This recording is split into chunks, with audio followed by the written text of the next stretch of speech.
at a very high level, like if you're here because you want to know about my opinions on Guilty Gear Strive, straight up, the open beta 2 didn't really do anything to change them, right? I've heard people be like, I've heard people be like, Arxis doesn't know what this game is. Arxis doesn't have a clear direction. I personally don't agree with that. I think that Arxis knows what this game is, and they will make changes to the core combat in service of that direction. To me, the direction has not changed. Like, if air movement is fast or if air movement is slow, if you can anti-air effectively or if anti-airing feels kind of bad, to me that's not a directional thing, right? That is an aspect of the game that is in service of the experience you're trying to make. And Arxis has been abundantly clear about the experience they're trying to make. They believe that fighting games can be a bridge between people, and they want to position Guilty Gear Strive as a game that can create that bridge. And that's why rollback netcode is important to them. That's why accessibility is really important to them. This is the plan. They're sticking to it. Nothing about that plan has changed from the closed beta to the first open beta to the second open beta. And if you've been watching the Games with B series, where we've been working our way through the Arxis catalog, this is kind of the plan for a lot of their new games on launch, especially. Like Exerd was the Guilty Gear game that was going to get new players into Guilty Gear, and BlazBlue was the new game that was going to get people into fighting games because Guilty Gear was too complicated and blah blah blah blah blah. You know, Grand Blue Fantasy Versus and BB Tag and Dragon Ball, all of this, right? Like, it is abundantly clear what the play is, but the play here is actually even more accurate and even more telegraphed than it's been, right? They're just very upfront about what they're trying to do, and what they're trying to do is get more people to play some fucking Guilty Gear. And I can relate to that because I also try and get people to play Guilty Gear, but I do it in a very different way than Arxis does. Understandably, because I'm a jerk who streams video games on the internet, and they're a multi-million-dollar software development company that has to sell a lot of games in order to keep the lights on and keep people being paid, right? So, and that's probably a good way to break it down, right? When I try to get people into Guilty Gear, or when I try to get people into fighting games, what I do is I tell them, hey, lots of people can have fun playing a fighting game. You know, you can just pick it up, you can press some buttons with the homies, do whatever you want, it's cool, right? But if you're really into this shit, then you're probably going to be signing up for essentially a lifetime of sitting down and cracking these games open and pushing yourself to get better at them, right? You can call it the grind, you can call it the journey, you can call it whatever the fuck you want. And what I do, and you've seen this in my writing, you've seen this in my videos, what I try to do is to encourage people to go on that journey. Because for me, as someone who is on that journey and has been for a really long time, it has been one of the most rewarding experiences of my life. Getting into fighting games has actually been, I'd say, net far more rewarding than getting into actual martial arts, which is pretty fucking cool when you think about it. And Super Kamiguru, don't even get me started on Chip's Mix and Strive because it's trash, but we'll get to that later. The important part is I encourage people to go on the journey, and I don't sugarcoat it. I don't tell them, you know what, this is going to be easy, or you know what, like you can just kind of get started and have fun, blah blah blah blah blah. You know, like I'm pretty upfront about saying, like, if you know, some people aren't ready to go on the journey yet.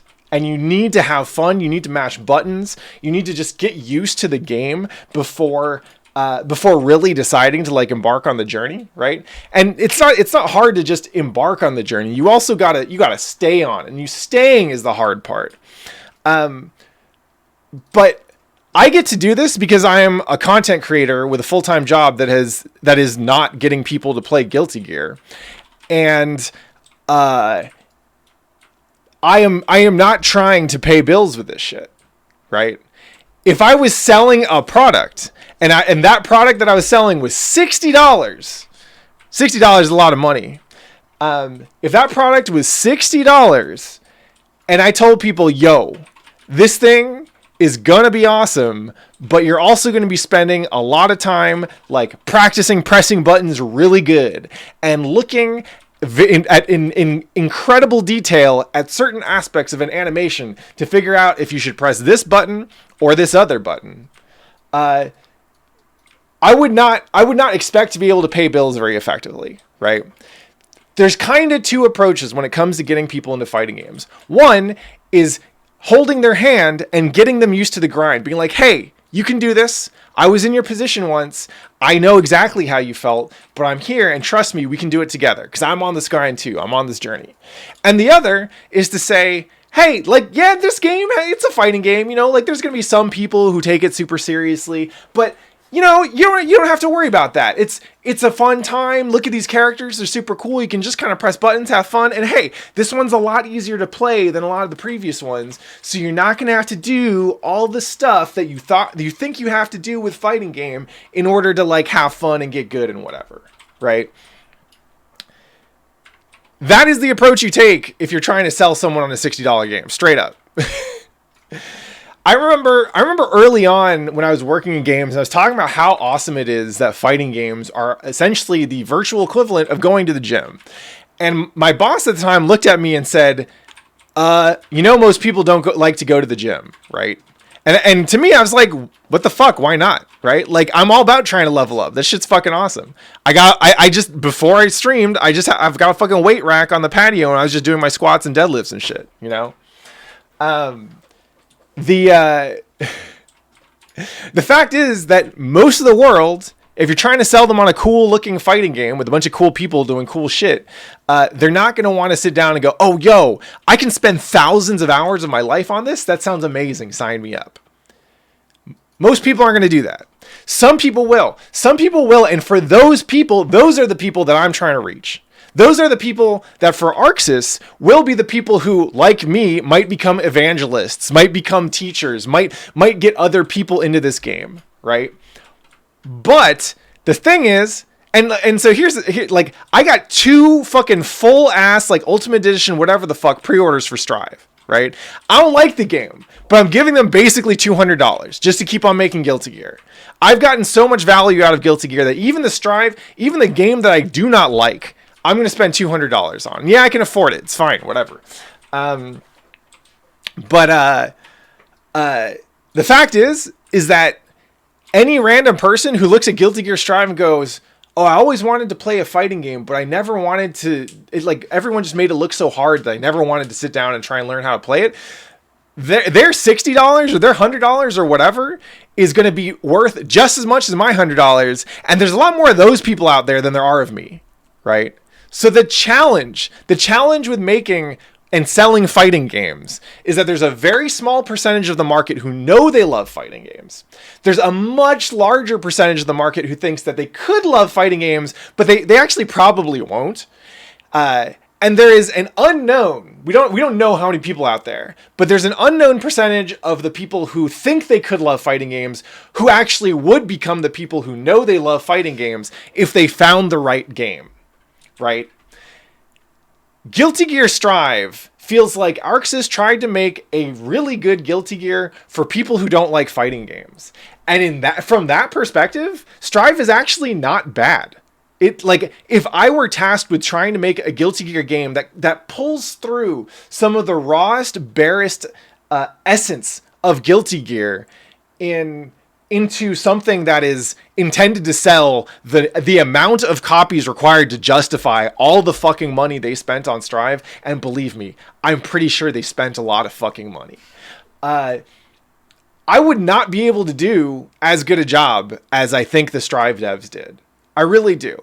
I think that the gap between what a Guilty Gear player loves about Guilty Gear, for the most part, I say Guilty Gear player. What I really mean is Guilty Gear players who aren't Soul or Potemkin players. Maybe Leo too. The things that we love about Guilty Gear are not, and we all know this, it's not very easy to market. It's not very easy to sell people on. Yes, for the people who fuck with this shit might be the dankest, most charismatic, wonderful shit you have ever encountered in your lifetime. But for most people, it's going to be like, I had fun pressing buttons and making some weird anime characters do weird anime shit. Spent $60, had a pretty good time. Oh shit. Final Fantasy VII Remake Intergrade, whatever is out. Okay, I'm going to be on that next. The challenge is that market is fickle, and that market is unreliable. They probably won't stick around for long, right? And so with Strive, ArcSys has to take this really tricky balancing act, right? Where they have to maximize the marketing value of appealing to the hardcore Guilty Gear fan. And it is important because casuals don't necessarily want to buy a game that the veterans shit on, right? No one wants to get into a band and, you know, when the big record drops and then find out that actually everyone who liked that band before that record fucking hates the new record, right? Because then you feel like a poser and it kind of fucking sucks. So ArcSys wants the validation of the influencers, right? The high level players, the people with the YouTube channels that are far bigger than mine. Trust me, I do like at best like triple digits on YouTube. My shit is not moving copies. Trust me. They need to maximize the marketing value of appealing to established FGC influencers. Just because, I mean, for sheer economics, right? If they can do that and they can get those retweets and they can get those clips and they can get that, you know, they get them excited. That's much cheaper than buying like TV ad time, right? But they need to actually make the product cater to the casuals, because bringing in the casuals is going to be how you get that kind of that long lasting, or maybe not necessarily long lasting. They'll get that bill paying money, right? And so that is essentially the challenge. Little bitter. The thing is that in general the old games are better. And I say this as someone who has seen multiple generations of fighting games go through. I'm gonna take a tangent just for this one. I got in CVS2. CVS2 was fucking amazing, right? There are plenty of shitty things about CVS2, but to me it's fucking beautiful, because the first game you get into pretty heavy is perfect and beautiful, and there's never anything that can ever be wrong with it, right? I didn't like Third Strike. It kind of grew on me a little bit more recently once I learned to appreciate. I did not appreciate having to play Third Strike because that was the only game that I could find people to play with. I didn't like Street Fighter 4. I didn't like Street Fighter 5. Exerd Sign was kind of rough. Rev 2 got really good, right? So it is an almost universal truth that the older fighting games are overall better, but also that the longer a fighting game is out, the better it gets. Because unless the developer is actively making something worse, which ideally the developer's not doing, because they're good enough at their job to make a fucking video game, any game should be its absolute worst that you'll ever play it on launch, and then get subsequently better from there on, because that's how fighting game development and iteration works. Alpha 3 is dope. Alpha 3 is a ton of fun. Anyway, with that as the background, it's pretty obvious that Rev 2 is where I'm chilling, right? Strive, I don't even know how much I'm going to play this online, let alone offline. But Strive is not for me. ArcSys would love it if the folks who share my tastes were really happy about Strive, but they're not making it for me. They knew they're not making it for me. I knew they're not making it for me because they said they weren't making it for me. And I took them at their word, right? So yes, it's been disappointing, and I'm sure that I'm sure that anyone who's like, okay, but the new Melty though, right? Like, yeah, don't get me wrong, French bread is established. There's some real ones, but the more money's at stake, the less of a real one you're going to be. So we'll see what the new Melty looks like. I understand the hope. Just like I allowed myself to feel hope for the first time I saw Strive, and then pretty much everything after that has been kind of taking that hope and replacing it with the cruel reality of realness. But here's the thing. Strive was not meant for me. And the beta was actually, this most recent beta was probably the most not meant for me. The fighting games that I love are the ones with really deep mastery curves, really dynamic situations, and Strive so far feels like it's about 20% of what I would expect of a Guilty Gear game, like a Rev 2 or a Plus R. Not bad. I might enjoy a game that's 70% of a Guilty Gear game, right? And maybe it'll take them a couple of years, but maybe they'll get there. That would be awesome. Yeah, Swan, we as a community have definitely been going through the phases of grief. But here's the thing. I don't need to like Strive. I don't need something new to be excited for. I am still excited to play Rev 2. There are a lot of people who I've still not beaten in Rev 2 that I need to beat. There are a lot of tournaments that I've not done well in that I need to go and do well in, right? There will still be playing Rev 2, people playing Rev 2. I know, because I'm going to be one of them. I'm going to be hosting events for them, right? I do not need Strive because I already have games that make me happy. I have plenty of them. If Rev 2 and Plus R disappeared tomorrow, I would open up CVS 2 and Marvel 2 and be like, all right, you motherfuckers are next, right? And it's not just Exerd. Like, I mean, Plus R got rollback. I've been super happy digging in with that. It's been a lot of fun. I've been digging into Melty Blood. That shit has been fucking sick, right? Melty's not going anywhere. That shit's got rollback. That shit's got plenty of people who are willing to play that shit. I do not need stuff for my taste. It would be awesome if Strive had, once you get to the Celestial floor, they unlock the fast air dash and they unlock Chip's teleports and all that other bullshit. It would be awesome if they did that shit for me. They're not going to do that shit for me. They know that the audience of people who like the shit I like is just going to be very, very, very, very small. And if I want more people to play the kinds of games I like, then it is up to me to get people to play those games, because Arxis ain't going to do it. I know this. So I don't need something to feel excited for. And I want to extend some sympathy for the people who are excited for Strive, because I can understand plenty of reasons why people would be excited for Strive. If you want to feel like you're getting into the ground floor of something new and something fresh, well, Strive isn't quite that, but it's more that than any other Guilty Gear. Trust me, I would not have made it to Celestial floor as quickly as I did if there wasn't some legacy skill helping me out, right? But the fact is like, I don't blame people for looking at Plus R and going, cool. So I guess to back up a little bit, people play fighting games for many reasons, but a lot of people play fighting games because they want to feel like they're part of something. And people often play fighting games because they want the fantasy of being a really skilled fighter. And if you play Plus R, you're not going to have that, at least not for a while. If you play Rev 2, again, you're probably not going to have that, at least not for a while, right? In order to sustain the community, we do things like run beginner brackets, which is great. But again, if you sign up for a beginner bracket, you're not going to walk out there feeling like a total badass. If you win that beginner bracket, you're going to walk out there feeling like a little bit less of a scrub. And every new fighting game that comes out is a new chance for people to hope that this is the one they're going to stick to. This is the one that they're going to get so good at. They're going to win the tournaments. They're going to build the skills. They're going to get the clips and the clout that they couldn't get in the last one because the last one had this mechanic and you know how they feel about this mechanic, or this character was super busted, or blah, blah, blah, blah, blah. Every new fighting game is a chance to dream that one day you're going to see yourself at the Evo stage. And that dream is really important to a lot of people.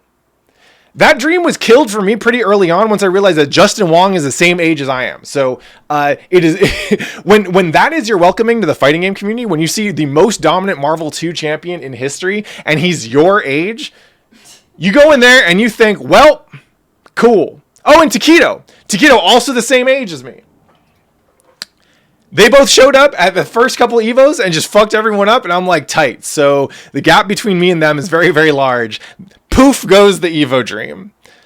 I'm flattered, Light.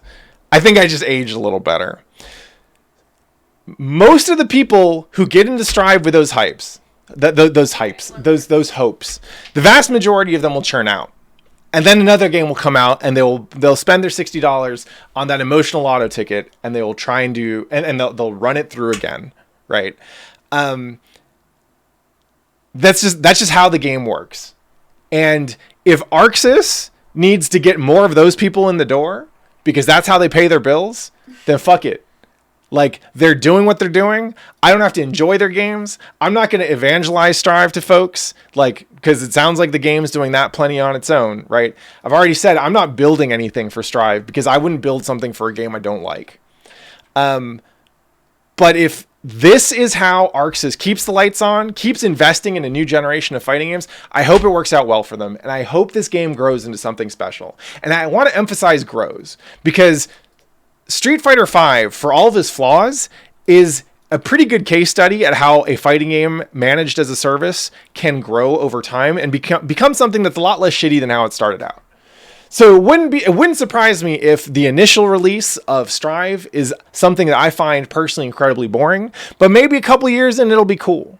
Maybe a couple years in, the matches will get a little bit more interesting. They'll have figured out their combo system, or their combos and their combat system a lot better. All this stuff. There are so many things that they won't be able to make better until they've had years to work on it alongside people, right? Street Fighter V started getting good at like season 2. Nah, Street Fighter V was still bad at season 2. Trust me. Variable frame delay? Are you kidding me? Are you kidding me? Anyway, the fact is that someone needs to go and get the scrubs in and teach them how to play a fighting game. And if you can make the fighting game easier for them, and that's how to do it, and that's how you continue making these things, cool. Because the fact that fighting games can still exist at all is kind of amazing. Look at all the other legacy genres that came out around the same time and ask yourself where they are now, right?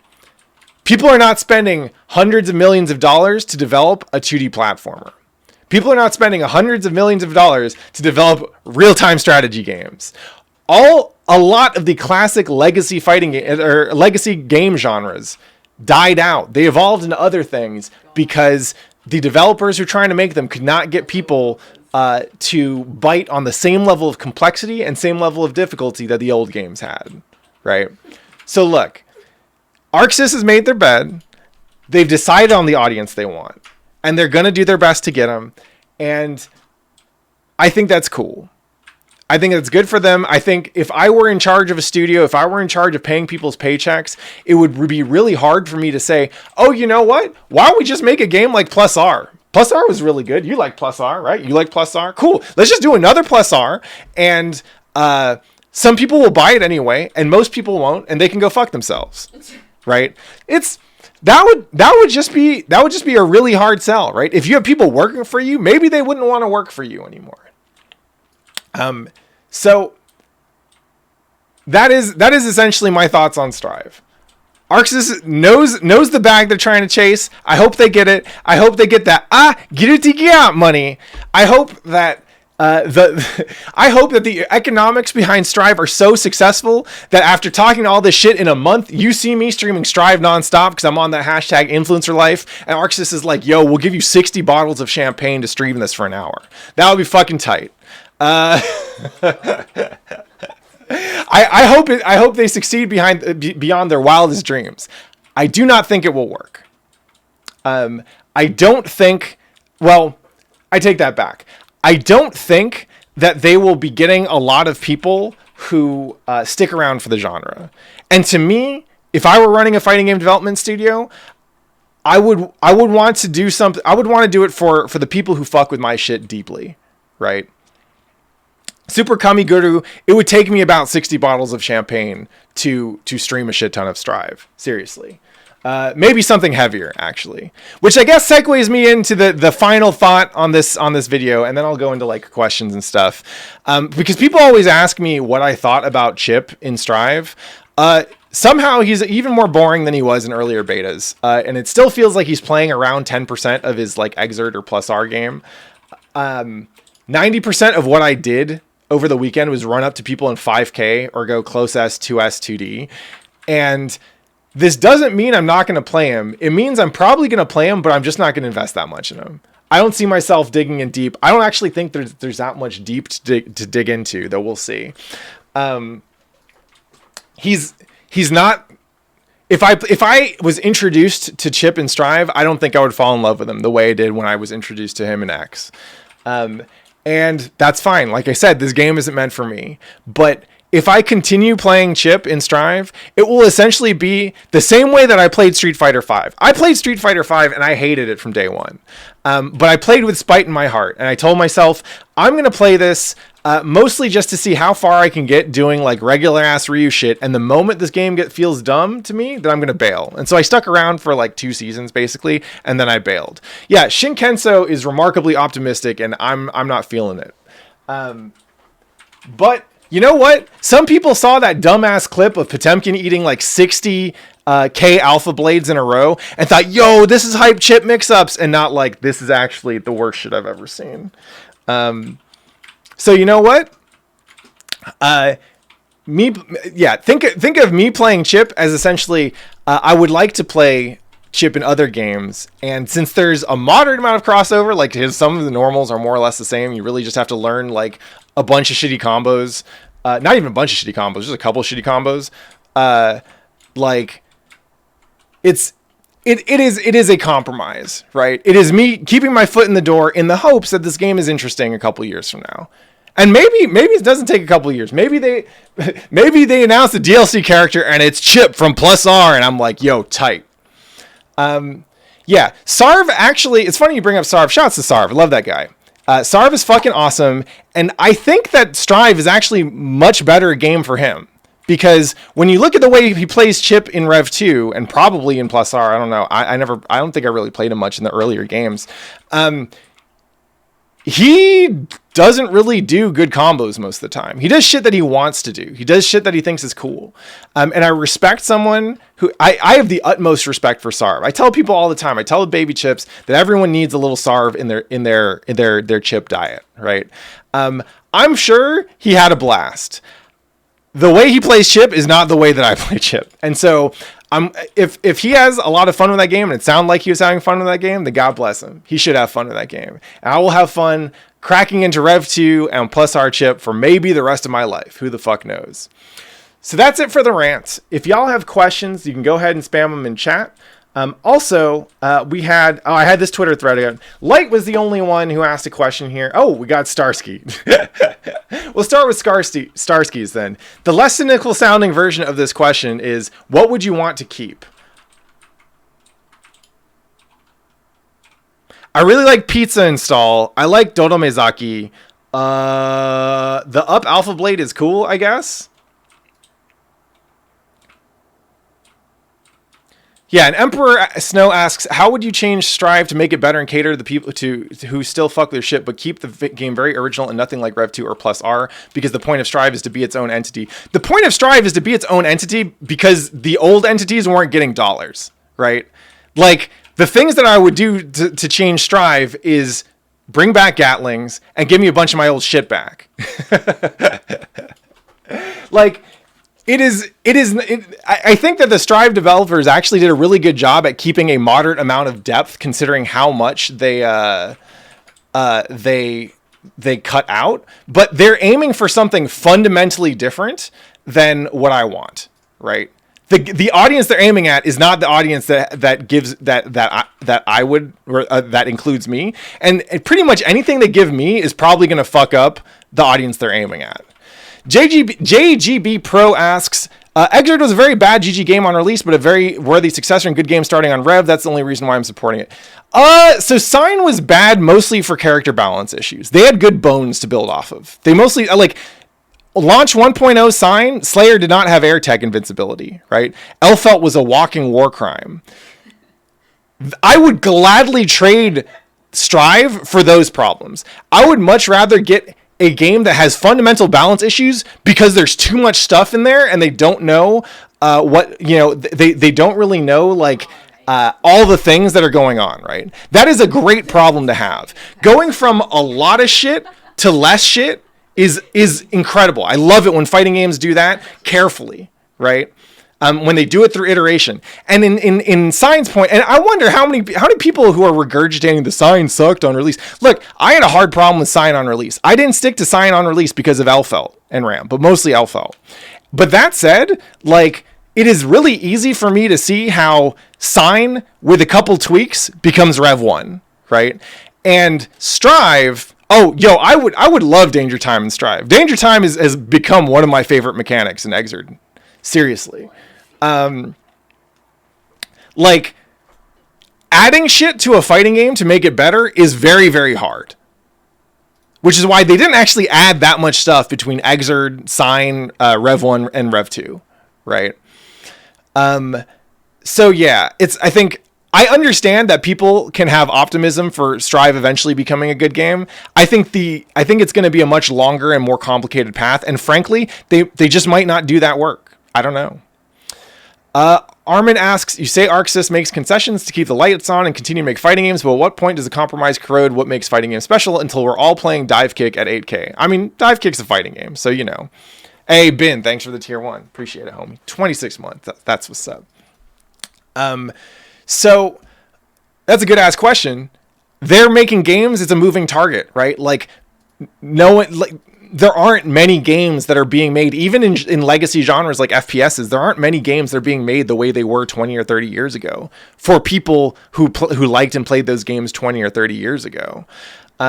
So frankly, it's the good thing is that the old games don't go away, right? We were in this period for a long time. We called it the Dark Ages because we weren't getting at least new Capcom games back in the days. Arxes can keep on doing what they want to do. They're doing what they have to do. And I, as a consumer and as a jerk who streams fighting games on the internet, can decide if I want to fuck with those games or not. But the good news is that Plus R and Rev 2 aren't going anywhere. Well, Rev 2 actually might crumble under a Windows update at any moment. So knock on wood. Let's hope the shit stays. But at the very least, they seem like they're supporting Plus R, and that's nice. And maybe we'll get some legacy support for Rev 2 or BlazBlue or anything else, right? These games don't go away. I'm still learning new shit in fucking Marvel 2. Right? Actually, there are people still documenting mechanics that we didn't understand in Marvel 2, right? So, what's important to me is not that there are new games coming out that cater to my tastes, because there's still plenty of games out there that I want to learn how to get good at and play and keep the community alive. Yes, it would be lovely if new games come out that cater to my interests. And honestly, like, that was one of the most amazing things about Uni, was that in, like, it got added to Evo, what was it, 2018, 2019, something like that? Fucking the fact that a studio had the balls to make a game as wild as Uni is inspirational. The fact that a studio got to make a game like Skullgirls is inspirational. There will still be studios out there that can take up the mantle as long as there's an audience of people who love these games and want more of them. It's just not going to come from an Arxes, right? Let's see. Do I think any meaningful changes will be made before release? No. What makes me like Danger Time? So Danger Time is it's a neat situation. You have just enough wind up to it that both players get to wrap their heads around the situation and go, oh shit, okay, what do I do now? I have these resources, they have these resources, okay, let's go. Right? And then it leads to some really fucking high stakes play because any hit can turn into a combo, right? I think that's pretty cool. Like, it's easy to roll your eyes about because there is RNG attached to whether it triggers or not. But in terms of what it does to a match, it always makes things interesting, and I really don't mind that. I think it actually gets pretty hype. What else we got? Do I think they toned it down due to set play? I mean, yeah, that's part of it. New players don't like set play. In general, people who don't really like fighting games want to play fighting games that reward the fundamentals. And the reason is often because they think that they have good fight instincts, but they don't actually know how to do all the things that involves fighting, right? So they're just like, oh, I'm okay at video games, and I think I'm good at fighting for some reason. It must be the combos that are stopping me from learning how to play these games or whatever. I don't want to play a game that's about fundamentals. Fundamentals are boring. CVS 2 is all about fundamentals, and I can only play one game like that. So, yeah, yeah, fuck fundamentals. They're not actually that fun. Fatal Savior says, what are some detailed reasons as to why Strive doesn't have a deep mastery curve and lack of dynamic situations? Is it just combo depth?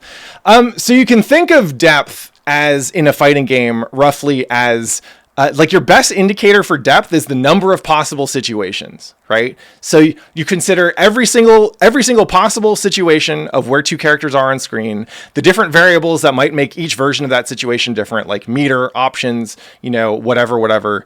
The more of those you have, the more stuff there is in the game to learn, the deeper it is, and the more it rewards mastery, right? So, Strive not having air tech anymore the way that they used to absolutely decreases the number of situations. It means you're going to find yourself in fewer unique situations between each characters where you have to learn different anti-airs or different timing options or whatever, right?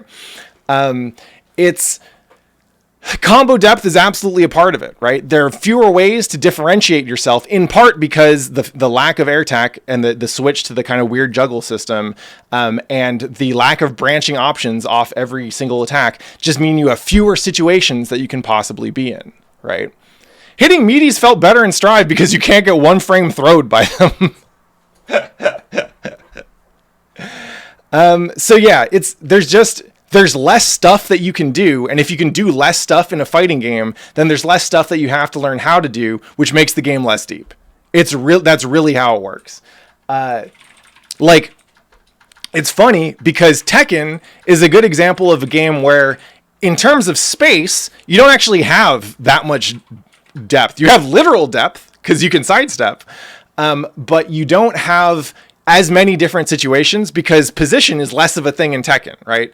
There just isn't as much dynamism since you're not jumping really that much, you're not staying in the air that much. Lateral movement is a lot more restricted than most 2D fighting games. But where Tekken gets its depth from is that every character is fucking over 100 moves. And so even though in any given situation you have a much smaller set of positional variants, which gives you lots of situations to play off of and learn. The fact that you have so many different moves means that there's a lot of shit to learn. Now that's an example of depth that I don't personally appreciate as much. I really like it when depth is positional, and when depth, I like the combination of positional depth plus lots of attacks depth, right? Guilty Gear you can think of as essentially a little bit of Tekken and a little bit of Smash. Smash is you have the positional depth, but your attacks are pretty finite, right? And Tekken is you have not so much positional depth, but your attacks are very, very deep. Let's see. Oh, so Light asks, actually, we'll get to Calm Dow's question real quick. In alternate reality, who do you main instead of Chip? Zato. I love puppet characters and summon characters. I think Zato is super cool. I'm also not feeling Zato in Strive. So I'm not really trying to do that shit. But we'll see. Maybe I'll give him another shot. Light asks, in your opinion, how much of the matchmaking issues are due to bad UI UX and how much of it is just due to beta stuff? What are the merits to having a social hub and lobby versus Skullgirl or Plus R style classic rooms and room lists, or even just a big play button that puts you in a queue? It's a good question. So the lobby stuff, I think the lobby would have been a lot better if they didn't have the responsiveness issues. So when you, in the old lobbies, or in the previous beta lobbies, when you had to touch the swords with each other, right? Wait, hold on. Here we go. I got my visual aid. So when we're playing, hold up. When we're playing the old lobbies, right? Like this. When we're playing in the old lobbies and you have to touch swords, the reason it was fucked up was in part because that's bad at UI UX, right? It's just it's kind of rough to ask people to track people down each other like that. It's very easy to get the wrong thing, and you never want someone to accidentally get a match they don't want. The problem was the lag, right? Their servers meant that if we touch sticks, it would take over a minute. Shush. It would take over a minute before you got to the point where it actually tried to connect you, and most of the time it would fail, right? Ideally, if they didn't have the server issues and it just worked, that would be much less of a problem, right? The problem is, in the new lobby, they changed the UX so that now you have the setups to interact with, and that made the interactions easier. And in particular, it made the interactions easier if it was laggier, because at the very least you were locked into this flow, and so it just took a little longer to figure out what was happening. But their main problem is still the server stuff, right? It's still that it takes you like 30 seconds to see if you can, to try and initiate a match with someone, see if you can connect to someone, and then actually connect to them and then load, right? And that I don't think, like, I have to assume that it doesn't work like that when they test it internally, and it probably doesn't work like that in Japan, right? There are some usability issues around like trying to not being able to see the whole room. I'm less concerned about that because you actually want people moving around the room, right? You want people moving around the room to look, because that creates the feeling that this lobby is alive and open, and makes it easier, and in theory makes it easier for people to find each other. But yeah, and also like the menu is fine. I used the menu a couple times. It's not my favorite, but you know, it was doing the job. I think that 80% of that lobby's issues were just the poor server service, basically. That doesn't mean that people wouldn't complain about it if the servers were working perfectly and every match connected just fine. People will still complain about it because there are some people who play a fighting game with zero regard for the other person they're playing with. They don't care. The other person is just a name controlling a character, and they're not really invested in the person. I personally do not like playing with these people. I want my online experience to be social. And so the value of a social hub lobby is that there are a lot of people who play fighting games to connect with people and to feel like they had a good interaction with another human being. I say this all the time. If you're not playing fighting games for the people, then you fucked up. Because you could get the rest of fighting games from any other genre. For me, and I maintain that this is an integral part of the genre. This is what the genre does best. This is why I agree with the Strive devs when they say that fighting games can be a bridge between people. I think that's amazing. Right? And so the reason why I love the social hub lobbies is because that's what lets you feel another person's humanity. It's not just in the match, it's after the match, when sometimes maybe they're so embarrassed about losing that they just walk out of the lobby and don't acknowledge you. But maybe sometimes they bow, or maybe they sit down and match rematch, or whatever, right? Yeah, sometimes they stretch on you. Think about the legend of World Block Tree. Kids, sit down and gather around by the fire, and I'll tell you about the World Block Tree, the most famous PS4 Venom player. His connection is ass. He's always opening a lobby, and he's not really that good. But he's a legend, and everyone knows him because he'll play one game with you in his lobby, and then he'll stretch on you, right? And then he might just AFK from there. Who the fuck knows? Everyone knows World Block Tree. World Block Tree, yes, he's always smoking a bowl. World Block Tree is the equivalent of the arcade weirdo who no one knows their fucking name. Someone gave them a weird ass nickname a while ago, and that becomes the person who everyone who that becomes their name to everyone else around you, right? The fact that World Block Tree is the arcade weirdo of PSN Rev 2 is amazing. That's so cool. Right? That shit doesn't happen, or at least it doesn't happen nearly as often or as easily when all you have is a queue. So, yeah, all y'all know who World Block Tree is. That's what's up. Yeah, I played World Block Tree, and I was like, who the fuck is this? And then I see him every single time, and now I'm like, oh shit, it's World Block Tree. I don't know if World Block Tree will ever come to a tournament. I don't know if World Block Tree even knows there are tournaments, but it's incredible. And you can't have that kind of shit if you don't have a way in the game for someone to express their humanity. And just doing things like walking around as a little cute tofu avatar or doing animations can give you that. So I think it's fucking awesome. I love the social hub stuff they're doing. I don't think they're designing them well. And despite that, like... Oh, so here's a good example.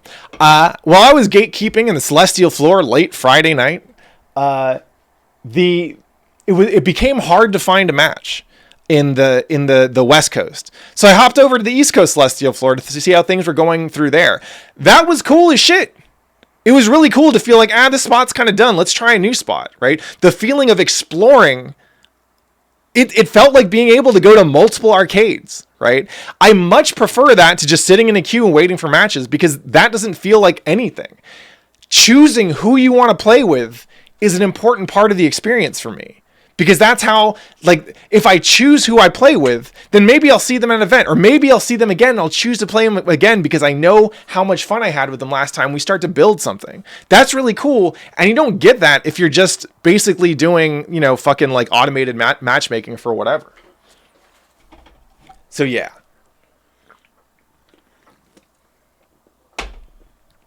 All right. I've been talking a lot.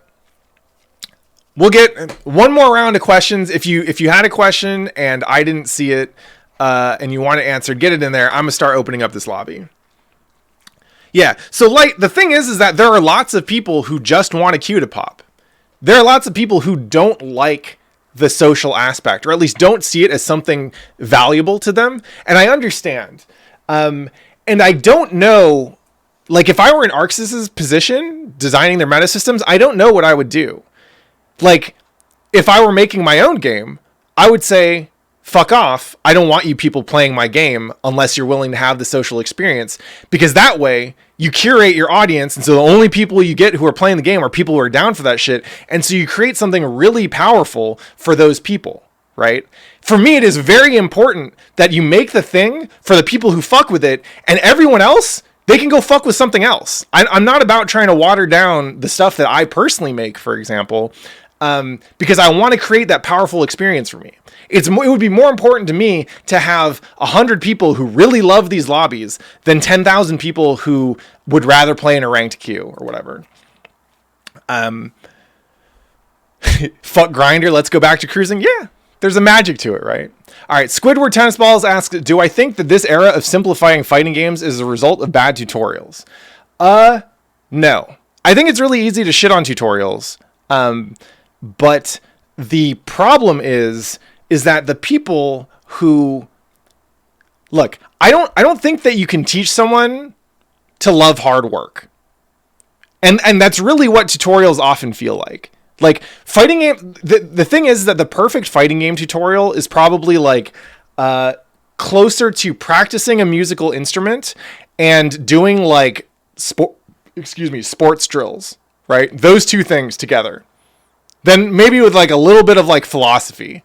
Or like a not formal logic, but like some instructional and like abstract thinking. And like, yeah, if you got really good at that, then maybe you wouldn't need to simplify the game itself.